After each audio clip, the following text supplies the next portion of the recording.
Драго ми е што пак сме тука, драго ми е што пак може да се поучиме од Словото и денеска ќе зборувам за нешто што го загатнав барем 4 или 5 пати. Всушност се враќав на едно нешто во Лука 18, го користев така, ќе го спомнев, ќе кажев, ќе речев, знаете што се случи таму. И тогаш се сетив дека всушност не сум зборувал на Лука 18 таму на тој текст што сакам денес да го погледнеме и ќе го погледнеме заедно.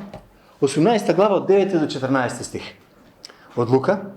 Сакам да го погледнеме и тоа да размислуваме нова, внимавај како се молиш.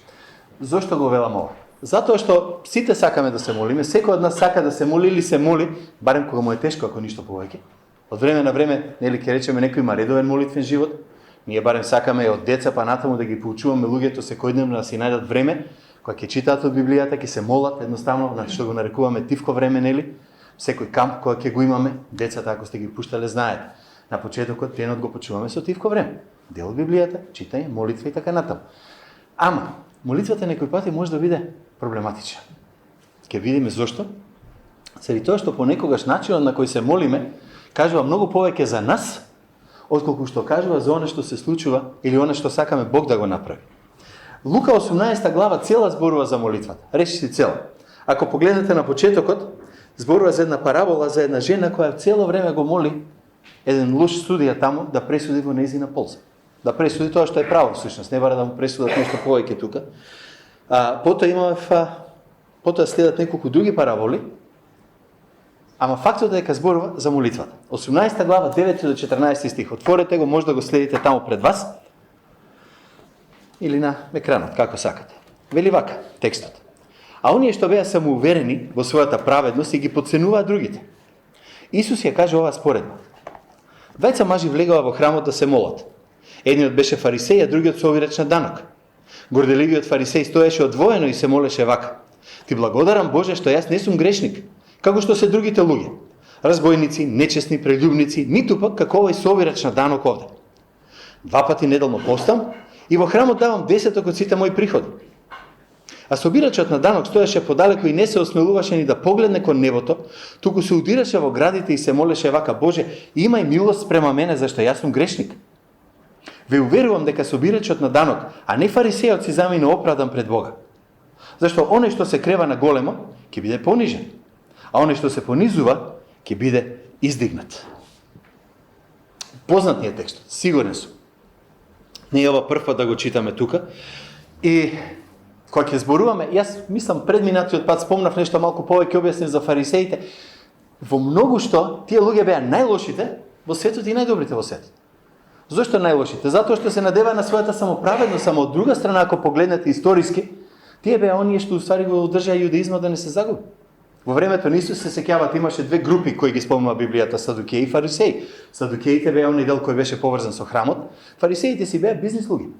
Беше мање кои си имаа свој пристап, и книжниците, кои беа како нашите, како сакате, кажете ги денеска, легалните, паралегалс, како сакате. Што беше поентата? Желбата на фарисеите беше да се задржи чистотата и суштината на верата. Тоа не беше спорно.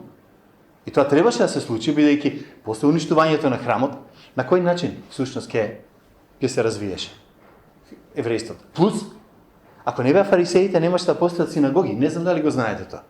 Фарисеите беа тие што сакаат да формираат синагоги, кога немаше храм и вика, ние мора да имаме место за собирање. Синагогите пак во Новиот Завет беа првите места каде што најчесто апостолот Павле го проповедаше христијанството. Че во известна смисла, тие си имаа многу голема и многу сериозна улога во општеството.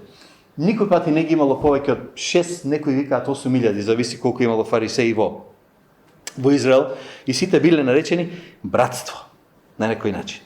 Каде беше проблемот? Проблемот беше во тоа што традицијата ни кажува дека некој пати за само еден стих од Тората, од Петокнижието, имало 3 цели поглавија во Мишна, во традицијата, каде што се објаснувало што тоа треба да значи и како да се постапи реално, ако сакаш да бидеш вистински следбеник на Талмудот. Вториот лик во случката тука, во споредбата што го спомнува, беше даночникот. Луѓе кои собираа пари за Римската империја, кои го собираа данокот и го даваа на римјаните. Како и денешната УЈП знаеа да земат повеќе од колку што треба и да се го искористат за себе.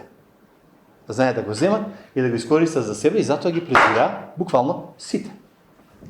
Немаше некој што ќе каже браво за овие тука. И ќе се сетите дека Исус беше на земјата, дека многу често го обвинуваа дека е вика, како го нарекува, ќе се сети некој? Пријател на кој? Пријател на грешниците. Зошто? Затоа што отиде и се дружеше со нив. Матеј беше еден од тие сличните там. И сега ако ќе почнете вака да читате, првото што ви доаѓа на памет е супер. Имаме еден добар тип, што оди на црква редовно, нели супер му оди него. И имаме еден човек кој можеби и не треба да е таму. Затоа што во известна смисла не заслужува. Некој ми прати нешто пред некое време таму, еден современ превод на овој текст, ама беше на англиски и се однесуваше на друга деноминација, значи ќе ми извините, јас морам да го следам на мојата деноминација и се извинувам на библиското друштво денес. Јас сум член, ама овој превод не е баш кошер. Ама ајде да го преведеме на денешен начин како би изгледала оваа парабола. Ајде да ја наречеме расказот за црковниот старешин и дилерот на дрога. Ајде да префрлиме малку во посовремен однос. Може? Ако ми се љутите, жал ми. Што да правам? Кога неделата наутро коле конгрешанинот влезе во црквата, му се стемни кога на задната клупа го виде Трајче Трефкарот. Сите го знаат Трајче. Беше дилер кој излезе од затвор пред неколку недели. Коле конгрешанинот ги предупреди другите верници да внимаваат на Трајче, да не му текне да украде нешто од црквата. На крајот на богослужбата, пасторот го замоли Коле да се помоли. Тој гордо се качи на проповедалната и почна да се моли, ползувајќи го својот религиозен глас. Небесен татко, ти благодарам што сум старешина во оваа црква веќе 30 години. Се сеќавам дека јас со своите две раце учествував и во градбата на оваа зграда. И ти благодарам, Боже, што цели 10 години не сум пропуштил ниту една богослужба. Имаше моменти, Боже, кога бев болен, ама сепак доаѓав. Татко, ти знаеш дека јас пеев и во хорот, додека новиот водач на славењето не почна да ме прогонува бидејќи не сакаше да пееме песни по мој вкус. Ама нека, јас сум спремен да издржам и прогонство заради твоето име. Ти си ме благословил финансиски и затоа давам и повеќе отколку само 10-ток. Ти благодарам што сум морално чист. Не пијам, не пцујам во недела, не пушам цигари без филтер, не користам ниту продавам дрога како некој од нас тука ова утро. Господи, дај повеќе луѓе како мене во оваа црква. Амин. Откако преспа повеќе од пола од проповедта, Кире конгрешаниот ја напушти црквата среќен што историкал уште една неделна богослужба. Уживаше на патот кон дома бидејќи знаеше дека не мора да мисли на црквата до другата недела наутро. По меѓувреме, Трајче Трефкарот седеше под грбавен на задната клупа. Откако ја слушна пораката за Божјото простување, клекна на колена и почна да се моли. Со лицето во рацете тој тивко липаше: Боже, јас сум најлошиот грешник во овој град. Знам, не заслужувам, ама имај милост и најди начин да ми простиш за моето минато. Те молам, Боже, само ти ми остана. Вистина ви велам, Трајче Трефкарот, а не Коле конгрешанинот си отиде дома тој ден оправдан. Зашто оној кој се фали пред Бог со своите постигања ќе биде кога тогаш ставен на своето место. Но кога ќе признаеш дека си како ѓубре спореден со Божјата чистота, Бог ќе те подигне, исчисти и постави за пример. А вака боли, нели? Ама точно тоа и така ги заволе на евреите во тоа време кога го прочитаа, кога го слушаа. Оне што беше големиот, силниот, храбриот таму, што требаше да биде центарот на сите, Исус вика, тој не си отиде оправдан дома. И затоа сакам денеска да погледнеме неколку работи. Првото прашање е, зошто дојде денес на црква? Сите сакаме црквата да ни е полна и знаеме дека мнозина од ковидот наваму ги нема. Ама прашањето е зошто воопшто доаѓаме внатре? Многу една битна работа. Зошто ти и јас сме тука? Ево, јас ќе речете тука од изборува. Ама зошто дојде ти? Може би за да те видат другите. Знаете, јас бев во Америка пред неколку недели. Имав прилика и разговарав со човек во црквата кај што отидов таму. Кај имаме полна црква, огромна, полна црква. Вика, мнозина се традиционално тука. Доаѓаат од тие традиција, доаѓаат од тие така треба оти. Ако не оди, комшиите кажат, ево и ни на црква не оди. Заради тоа ли е причината што доаѓаме ние денеска овде?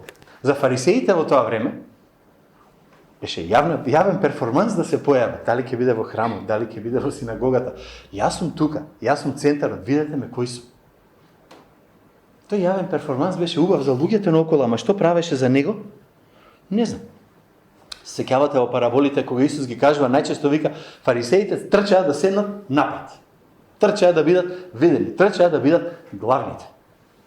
Постоеше вистина време и кај нас, кога пасторе беше нешто многу важно. Не е веќе така. Реалноста е дека не е така и не треба да биде така. Знаете, Исус вика во Матеј 6 глава 5 стих, вие кога се молите не бидете како лицемерите. Зашто тие сакаат да се молат стоејќи во синагогите и на раскрсниците, зошто?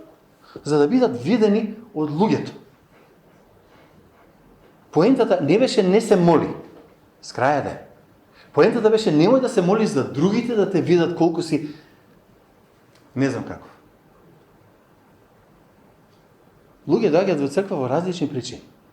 Еднаш бе во соборниот храм тука во центар и имаше концерт на Злата Мегленска на хорот. Пееше внатре таму. И одеднаш овој човекот, прислужникот таму во храмот го грабна на еден и го извади надвор. Баш покрај мене влезе повторно. Викам, зашто го извади? Не ли гледаш, вика, што прави? Викам, не гледам што прави. Па тој вика, влегува, дојде човекот се прекрсти, викам, се прекрсти, влезе, се прекрсти преди кога. Да, вика, ама не виде дека парите ги зима од предиконата и ги бута во џебот и бега. Зошто дошол во црква? За да се моли? Не. Дошол во црква заради нешто да се исполни свое. Кога доаѓаме во црква, дали повеќе размислуваме кој ќе видиме, што ќе правиме, со кој ќе се подружиме, како ќе ни помине времето, кој ќе не види така натаму, или доаѓаме да размислуваме за Бог. Доаѓањето во храмот е заради Господ. Службата во храмот е заради Господ, не заради луѓето. Ние не доаѓаме за нас да ни се служи, ние доаѓаме да послужиме пред Бога со сето оно што го правиме тука, овде.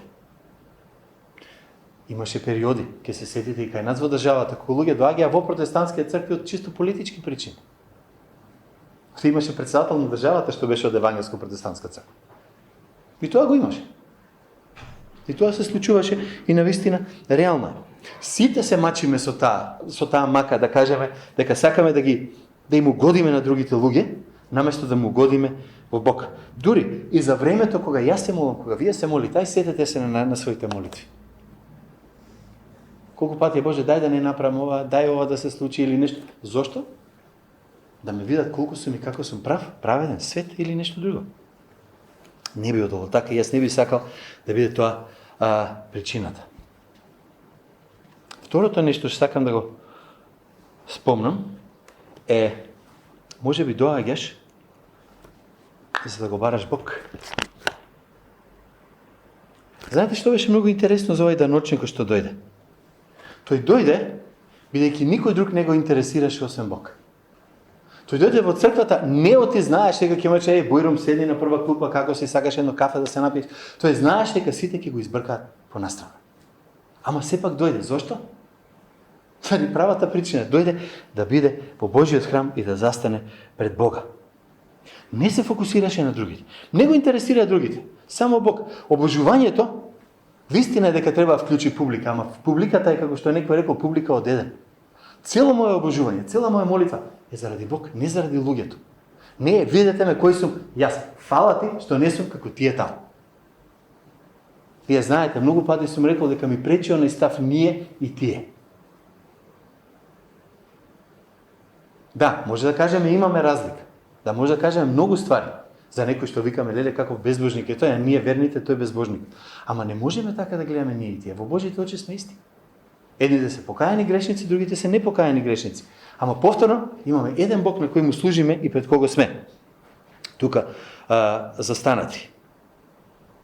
Некој рекол, вели, единствениот аплауз што сакаш да го слушнеш треба да е оној од рацете што беа прободени. И овој цитат мене стварно ми значи многу. Единствениот аплауз, единственото добро направено, добри и верни слуго треба да биде од Господа, не од луѓето. Така барем стои тука во Библијата. Овде. Повторно. Зошто си тука, Сабајлев? Дел од неделната рутина што мора да имаме? Дел затоа што родителите викаат мора да одиш во црква, ако се децата во прашање? Заради тоа што викаат, ајде, редно е да отидеме таму да му угодам на ова или на оне кефот да му го направам. Или нешто друго. Или сакаме да се поврземе стварно со оној семоќен Бог. Оној создателот на се што има околу нас. Многу важна, многу битна работа. Знаете зошто? Затоа што Еремија 29:13 вика ќе ме барате И ќе ме најдете, ама кога? Кога ме барате со сето срце. Кога не те барам, Господи, да бидеш дедом Мраз, те барам, Господи, да ми исполниш оваа работа, а после ќе те ставам па на полица. Туку кога те барам со цело срце, викам, Боже, ти си ми се.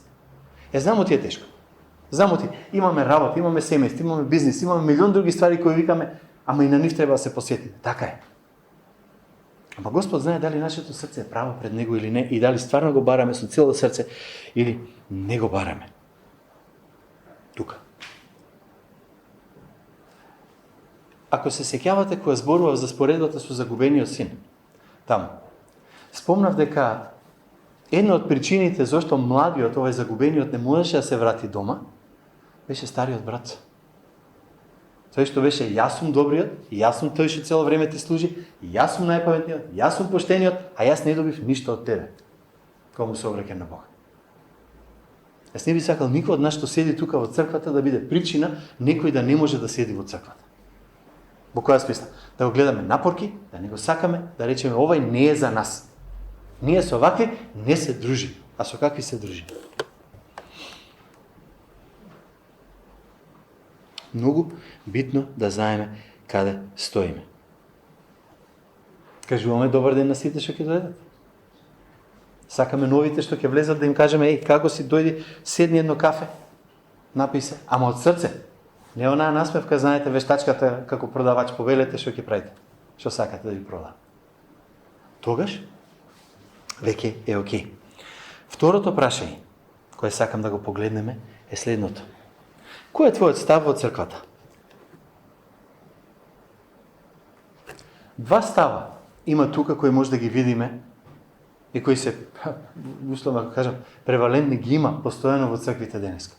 И јас одам во цркви, често пати заради предавање, ќе предавам негде, па ќе отидам во локалната црква таму, ако ме поканат ќе зборувам, ако не ќе седам и така натаму, ама фарисеот имаше еден став во самата црква, ајде да кажам, да не кажам синагога, беше овој.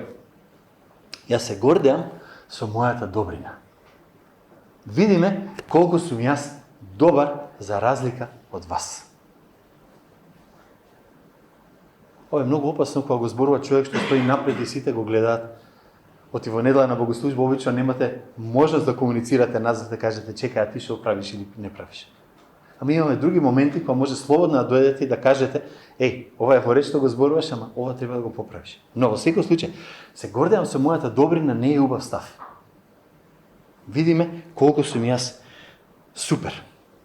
Гордоста, она позитивна, ако смеам да ја кажам, гордост не е лоша. Јас се гордеам што сум македонец. И мене ми е драго што сум дел од оваа култура. И кога ќе ме прашаат, не викам што си југословен, викам македонец. Тоа е убаво. И така треба. Ама гордост што го понижува другиот, гордост што вика јас сум, бидејќи ти не си тоа, тука веќе имаме проблем, имаме тешкоти и проблеми.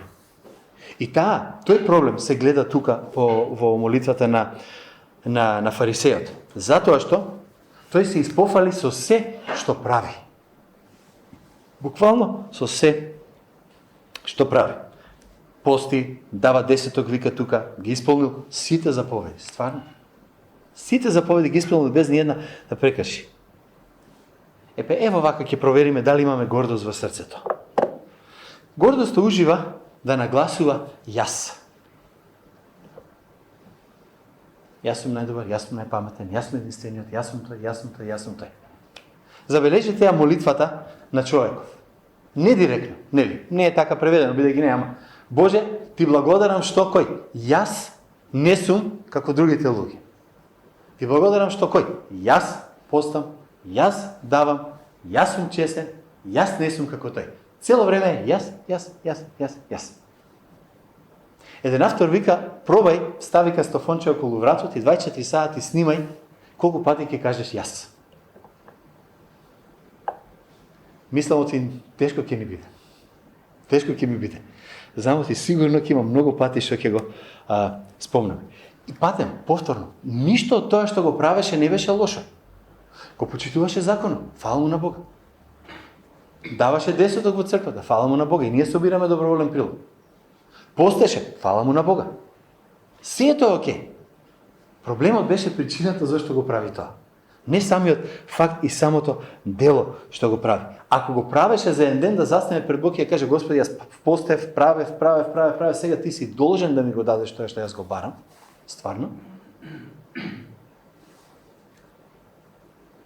Тука беше неговиот проблем. Деки знаете уште во Стариот Завет спомнува таму мудрецот вика, гордоста и претходи на погибелта, а надуеноста доаѓа пред паѓањето. За жал, кога ќе отидете на интернет, кога ќе погледнете, ќе видите колку луѓе има што и ден денеска испопаѓаа по светот заради овие глупости. Сетете се на сатаната. Сетете се што пишува таму во Исаја во 14 глава. Памтите што викаше за тоа? Јас ќе се издигнам. Јас ќе застанам над Божиот престол. Јас ќе бидам тој што ќе владее. Бог вика нема. Доволно беше, не требаше повеќе од тоа. И затоа една дефиниција на гордост е вика перверзен резултат од имитирање на ѓаволското его. Затоа што она што сатаната го правеше, ние го повтараме сега. Јас. Или, она што некој рекол, гордост е единствената болест што ја препознаваат сите, освен тој што е болен од неа. Гледаме колку сум јас понизен. Нели, стварно не е окей. Од време на време, значи, ајде да си направиме еден јас тест, ако смееме така да го кажеме. Гордоста патем ретко признава дека има потреба од нешто. Гордоста ретко признава дека има потреба. Имаме некоја си чудно чувство на како да кажа, самодоволност. Јас можам да направам се сам. Ти треба помош? Не, фала, супер сум. Ама има нешто во твојот живот за кое треба да разговараш со брат, со сестра, со пастор, со некој да ти помогне. Не, фала, можам јас сам. Се е во ред. Има ли нешто за што сакаш да се молам за тебе? Не бе, се ми е супер. Јас не познавам еден човек на кој му е се супер во животот. Не познавам такви. Ама кога кажам фала, не ми треба никој, можам сам да се справам, мислам дека покажуваме една гордост што не треба да има таму. Зошто луѓето кријат? Затоа што им е страф ако покажат дека се можеби ранливи, дека некој каже, зари тој се сомнева, зари тој има проблеми, зари тој има, а некој пати се сомнева, не во својата вера, ама се сомнева. Боже, јас се молам, ама ево, ништо не прави, се сомневам во тебе. Леле, како смееш да кажеш такво нешто? А зошто не смее? Сеќавате на оној татко што рече, Боже, помогни му на моето неверие? Зошто да не се молиме? Бог не знае што мислам. Ако не го кажам, демек нема да знае. Извинете, неќе е така. Гордоста понатаму ги гледа недостатоците на другите луѓе. Не знам дали забележавте, ама Фарисејов многу брзо виде што не чини кај другиот. Фала ти што не сум како оној таму. Проблематичниот. И многу е лесно сите што сме тука кажеме фала ти што не сум како оној таму, леле тоа е хаос. Тоа е крш. Јас не сум таков. Борет, а каков сум? Ајде да погледнеме кој сум и каков сум. Многу важно нешто, немојте да го заборавите. Кога ќе се споредиме самите себе си со некој друг, користиме погрешен аршин. Зошто не се споредиме со Христос? Зошто не се споредиме со Бог? Не оди, нели? Пред извесен број години имаше едно трактатче што го направив, ќе го пуштам тука, Никола, после можеш ти во уредувањето да го бутнеш ако ти треба. Ама пред години беше го направивме, се викаше дали си добар човек. Текнува за Господин Добре. Едно малешко трактатче, што се му е супер, што се му е одлично, што се ги знае 10 заповеди и така натаму. Нема да ги должам многу, само ќе ви покажам. Поентата е, нели таму, дали си излажал? Да. Си украл? Може ли, нели? Како го нарекуваме тој што лажал? Лаж го. Тој што украл? Крадач.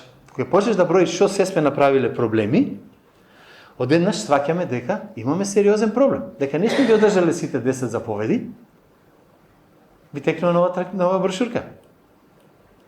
Имав еден период и на крајот знаете што е најголемиот проблем кога ќе разговарате со човек за проблемот, за гревот, за маките тие ствари, кога ќе дојде на оној момент, слушај ваму, во споредба со некои луѓе јас сум светец. И тоа е најголемиот проблем. Во споредба со некои луѓе Што правиме во споредба со Бог? Што правиме со тоа кога ќе се споредиме со неговата праведност? Што правиме со тоа кога ќе се споредиме со апостол Павле кога вика една заповед кога ќе прекршиш си ги прекршил сите? Што правиме со тоа ако не е Божјата милост? Наместо да кажеме Боже биди ми милостив мене грешникот, ние што сакаме да направиме? Наместо се вратиме на крстот, ние сакаме сами да го заслужиме тоа. Фала ти Боже што не сум како овој или како оној таму. Ајде да дојдеме малку понатаму. Уште еден став за доаѓање во црквата. Кога човек ќе дојде и каже мене ми треба Божјата милост за да го протуркам денот денеска. Мене ми треба Божјата милост за да можам да се соочам во крајната сметка утре. Човеков што беше тука, тој даночникот, ајде, собирачот на данок што беше, сеќавате како пишуваше во самиот текст, вика, не ги подигаше очите нагоре. Свиткан вика на задната клупа, ако смеам така да ја кажам, и што велеше тука? Боже, биди ми милостив мене, грешникот. И формата е многу убава тука преведена. Не, биди ми милостив, јас сум грешник, туку биди ми милостив мене, грешникот. Јас сум грешникот. Јас сум грешниот човек овде. Најтешкиот дел. Најтешкиот дел. Човек да се соочи со гордост да каже, јас сум грешник. Јас сум виновен. Или да она што Исаја го вика во 64:6, секоја наша праведност е како валка на облека. Гледајме колку сум јас супер према него. Не си баш супер. Сте виделе, порано одев често за Босна, заради службата што имав. И кога ќе поминавте таму некаде низ Крушевац, Краљево, на таа страна, кога ќе фатевте планините на кај Вишеград, имаше многу куќи таму во убаво, во прекрасно зелено и бела куќичка ќе видите. И кога ќе паднеше снег, кога ќе поминавме, се гледаше дека куќата не е бела. Така е валкана. Белото беше бело ако не го споредиш со нешто побело од него. Секој пат е така. Ние може да сме по-бели во споредба со некој кој ќе кажам во нашата чистота и праведност, кој ќе се споредиме со Бог, имаме многу сериозна валкана облека. Кога ќе видиме кој е Бог, свет совршен, чист, праведен, кога ќе видиме дека тој го направи патот за спасението преку Христос, тогаш дури можеме да кажеме Боже, прости ми и биди милостив на мене, грешникот. И тоа ќе дојдеме на она место што еден стар отец го кажал, вика сите овие години вика во животот научив само две работи. Има Бог и јас не сум тој. Тоа беше и ставот на Јован Крстител, ако се сеќавате, јас не сум Христос. Иако, вика, поголем од жена не се роди. Така вика Библијата таму. Има еден интересен цитат од мој омилен автор од C.S. Луис. Он вика вака, како е можно луѓе за кои е очигледно дека се разјадени од гордоста, да кажат дека веруваат во Бог и да мислат за себе дека се многу религиозни.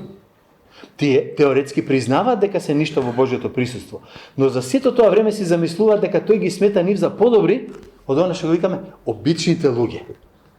На Бога му даваат замислена понизност, вредна едно пени, и од тоа извлекуваат цела фунта гордост пред другите мажи и жени. Истинскиот тест на тоа дали си во Божјо присуство е следното. Или целосно ќе заборавиш на себе си, или ќе се видиш себе си како мал валкан предмет.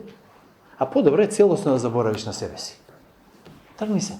Остави го Господ да биде во центарот на се. И сакам да завршам со една проста работа. Како ќе си одиш дома денес? Кога ќе завршиме тука, како ќе си одиш дома? Ова да ги на крајот сега, ама пак ќе речеме, секоја поука мора да има практика, она практична примена. Како што апостол Павле ги пише во посланијата. Почетокот е доктрината, после е практиката. Ево го тука. Како ќе си одиш дома, од овде кога ќе излезеш? Во споредбата, Исус кажа, само еден од двајцата си отиде дома оправдан.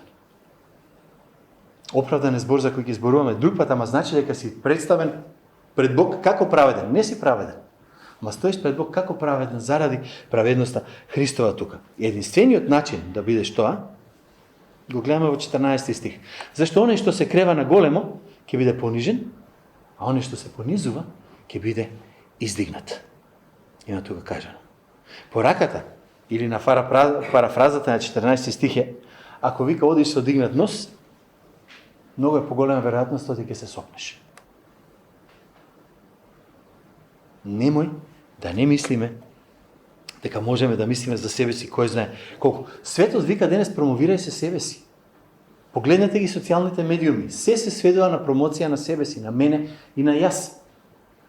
Се сведува на давање на слика која не си ти. Која не си ти. Јас не препознав личност, Сузи вика, ми пишала и ми кажува која беше личноста. И ми покажува, јас немам Фейсбук, ми ја покажува сликата. Јас се мачев да ја поврзам сликата со името. Се мачев да ја поврзам сликата со името, затоа што беа тотално различни. И јас работам Photoshop, знам како изгледа Photoshop филтер и сите ствари, што се може да се направи. Ма срамота е, зашто се криеме себе си? Тоа е идејата на општество денес. Скрий се, за никој да не те види кој си и како си. Тука. Мора да видиме како ќе си одиме дома. Еден начин е да се вратиме непроменити, религиозни и горди со религијата. Јас го памтам времето кога растев во протестантска црква. Кај што многу добро знаевме што не треба да се прави, не учи, ама никој не ни кажуваше што треба да се прави. Не беше фората само да знаеш што не е дозволено, требаше да знаеш што треба да направиш како верник. Религиозен, видиме мене кој сум јас, горд со религијата. Тоа не сме да се случи, бидејќи тогаш го цитираме Исаја во крајна сметка, 29:13, овој народ се приближува кон мене со устата своја и со јазикот свој ме почитува, а срцето му е далеко од мене и почитувањето, односно обожувањето нивно пред мене, е само вика научено човечко правило. Знаете што значи научено човечко правило? Во недела во 11 сум во црква, ќе станам кога ќе се молам, ќе седнам, ќе завршам, ќе си одам дома. Тоа е моето служење и обожавање.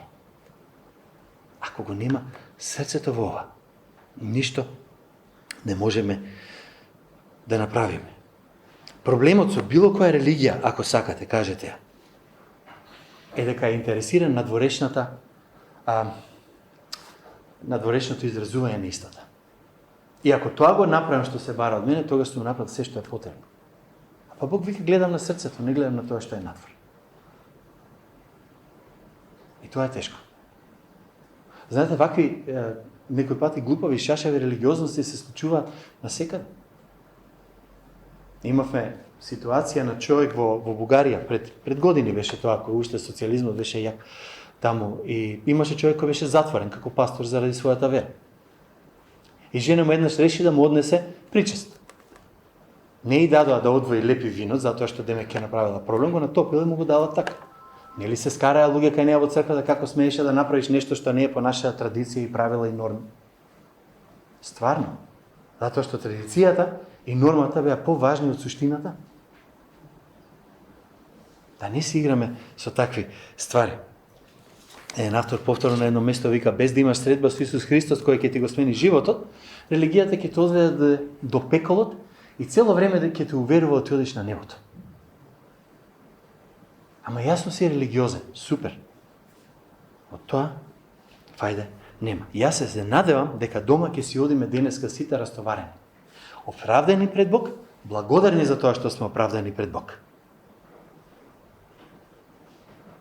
Ни се вика дека овој што беше, што никој не го сметаше за ништо, си отиде дома оправдан. Ще отиде оправдан. Може би некои пати ќе се најдеме во ситуација кај што викаме јас не сум доволно религиозен за да бидам со тие луѓе. Супер. Не биди религиозен, биди верен. Стави го твоето срце таму кај што треба и речи Боже, биди ми милостив мене грешникот. Тоа е важниот дел. Тоа е убавиот дел таму што сакаме да го видиме. Ние мора да дојдеме кај Бог со понизност. Пак ќе речем. Ако сакаме простување, ние мора да дојдеме кај Него, што вика Библијата, како мали деца. Не знам колку од вас биле, веројатно биле, некои од вас во Ерусалим, во Витлеем, во Израел. Кога треба да дојдете на местото, каде што демек се сметал ти била колевката на Христос, мора да поминете низ една многу ниска врата. Многу ниска. Мислам од тие 1,10 метри, 1,20 метри. Едно нискичко е. За човек од 2 метра, скоро 1,90 метри како мене, малку беше тешко таму да се направи. Оригинално имало голема врата таму, ќе ви каже историјата, ама кога муслиманите прв пат влегли и го окупирале Витлеем, војници влегле со коњи во црквата за да ја обесчестат. И затоа, за да не може да се направи тоа, сега има една многу ниска врата. Знаете што е поентата? Има да се понизиш за да дојдеш кај Христос. Има да дојдеш кај Него со понизност. Сакаш, некеш, ќе клекнеш. И всушност тоа го зборува Откровение, еден ден секој колено вика ќе се поклони пред Него и секој народ ќе го исповеда дека Христос е Господ за слава Негова. Сакаме ние очистување. Сакаме Божјата милост да биде на нас. Единствен начин ние да дојдеме како псалмистот и со тоа ќе завршам. Што вика, помилувај Боже поради Твојата голема милост и заради Твојата голема добрина избриши ги беззаконијата мои. Изми ме од сето моje беззаконие и изчисти ме од сиот мој греф. Зашто знам дека мојот греф и моите престапи се секогаш пред мене. Кога тоа ќе го молиме, можеме да очекуваме прошка. Кога молиме Боже, фала ти што не сум. На крајот на краиштата тоа не беше ни молитва, by the way, што ви кажа. Чекај Боже да ти кажам што се имам, ти кажав, ајде пријатно. Не. Ова е молитвата. Помилувај ме заради Твојата голема милост. И тогаш можеме мирно да кажеме, бев во Божиот храм, ја бара Божјата милост, ја добив, си одам дома променет човек, кој заради Христос живее сега како што треба. Не за да заработи нешто.